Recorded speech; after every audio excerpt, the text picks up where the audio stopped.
teman-teman, selamat datang kembali di Tutor Coding. Masih bersama saya, Tutor Elnandra, yang masih mendampingi teman-teman belajar mengenai usability test. Di sesi kali ini kita akan lanjut mempelajari tentang prioritaskan masalah dan merancang solusi dari hasil UT. Oke, kita sekarang masuk memprioritaskan masalah.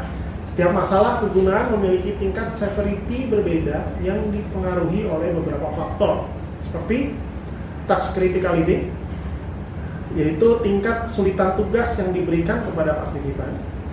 Kedua, isu frekuensi, yaitu seberapa sering masalah yang sama terjadi pada semua partisipan.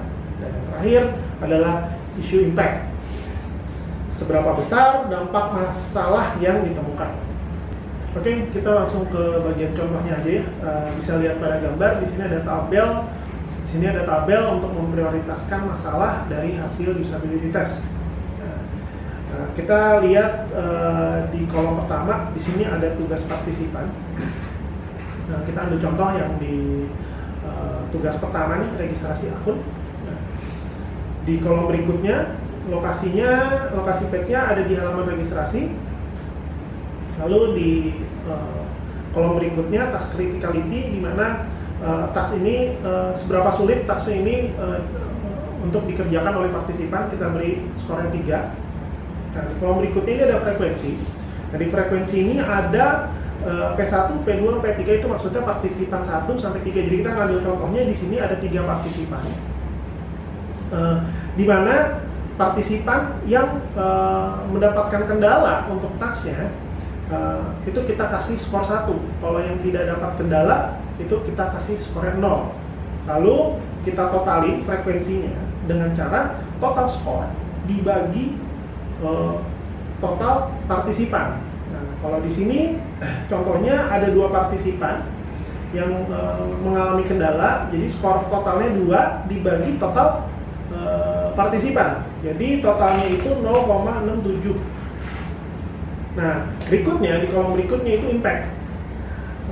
Seberapa besar impact dari task ini? Contohnya kalau registrasi akun, ketika user tidak berhasil registrasi akun, maka semua kegiatan bisnis di website itu tidak bisa dijalankan karena user tidak bisa registrasi. Jadi kita beri skornya yang paling tinggi, yaitu 5 pemblokiran. Yaitu 5 pemblokiran. Nah, dari semua itu kita dapat nih skor severity-nya. Severity-nya itu dari skor task criticality dikali skor total frekuensi dan dikali skor impact-nya.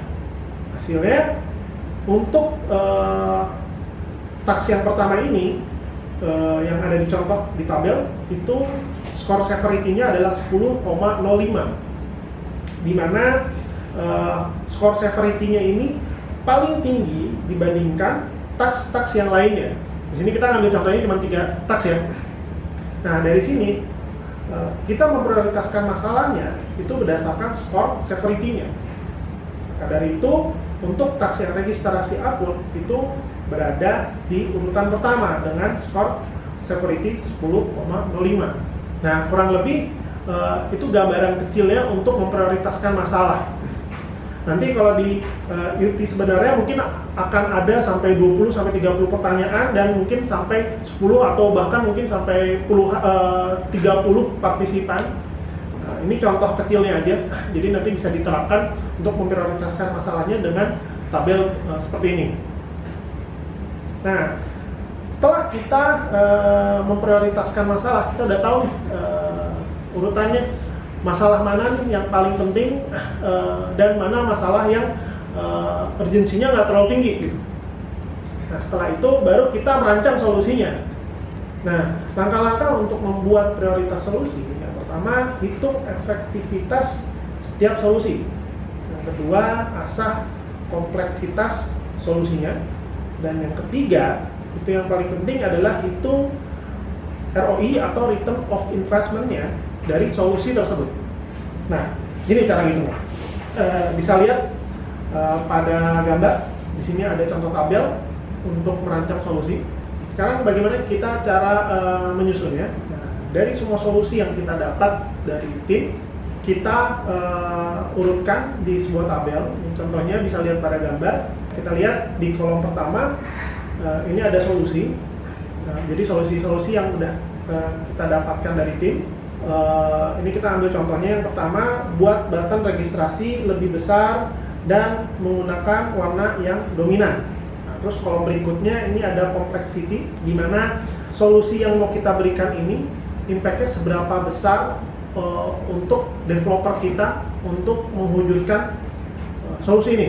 Nah, kalau kita lihat di kolom selanjutnya, complexity, di mana complexity ini adalah untuk mengukur seberapa besar effort developer kita untuk ngedevelop solusi tersebut. Nah, karena di sini mungkin secara teknis hanya membesarkan button itu nggak terlalu effort ya buat developer, jadi kita kasih skornya 1. Oke, kita masuk ke kolom berikutnya, ada effectiveness. Nah, di mana effectiveness ini ada terdiri dari I1, I2, I3. Ini maksudnya adalah hasil severity 1, severity 2, dan severity 3.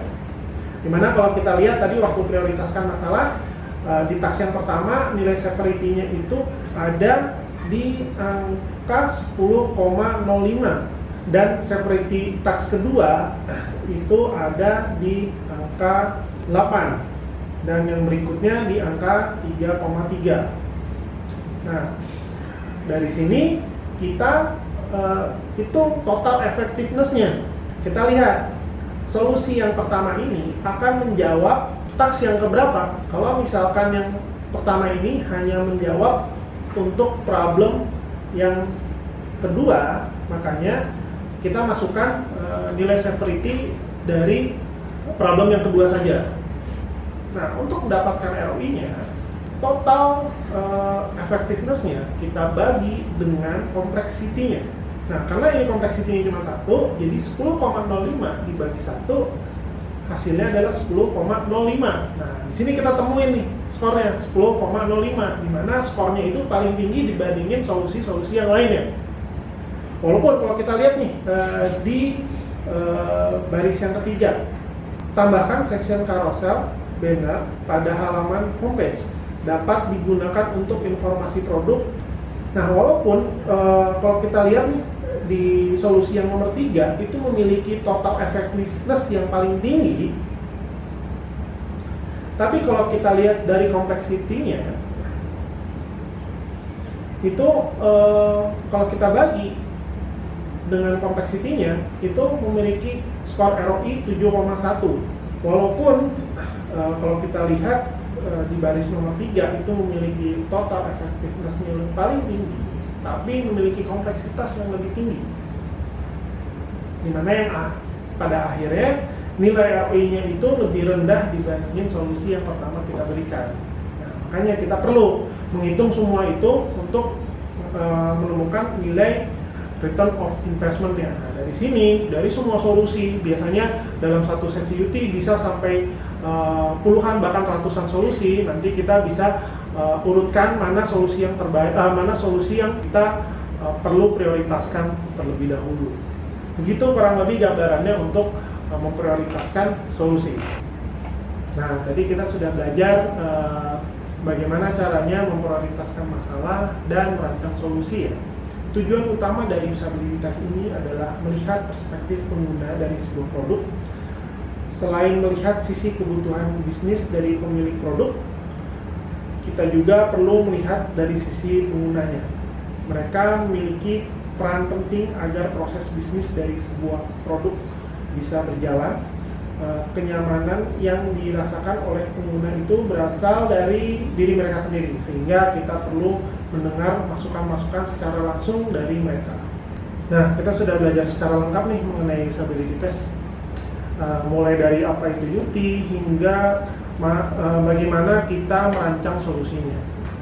Setelah ini saya sudah menyiapkan tugas akhir yang teman-teman harus kerjakan untuk melihat apakah teman-teman sudah memahami semua proses belajar yang kita lewati.